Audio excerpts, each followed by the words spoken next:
Anda ingat tak dekat negara kita dulu ada banyak lori jenama Tata? Dekat highway ada, jalan biasa pun ada, dalam hutan lagilah banyak dia angkut balak kan.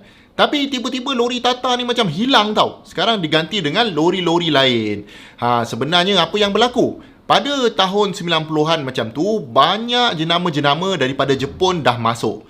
Lori Tata ni, driver-driver dulu cakap memang keras lah nak bawa. Nak pulas steering tu sampai berpeluh-peluh. Lepas tu dengan asap hitamnya lagi kan. Tiba-tiba masuk lori Jepun yang lembut, senang nak drive, saiz pun banyak. Lepas tu tak ada lagi asap-asap hitam. Jadi banyak pemilik-pemilik lori ni bertukar daripada lori Tata kepada lori-lori Jepun. Jadi sekarang ni tak banyak dah lori Tata. Tata masih lagi buat bisnes di Malaysia, jual juga kenderaan-kenderaan ni, tapi sekarang dia bekerjasama dengan DRB Highcom. Cuma jenama dia dah tidak lagi lah dominan macam satu ketika dulu tahun 60-an, tahun 70-an.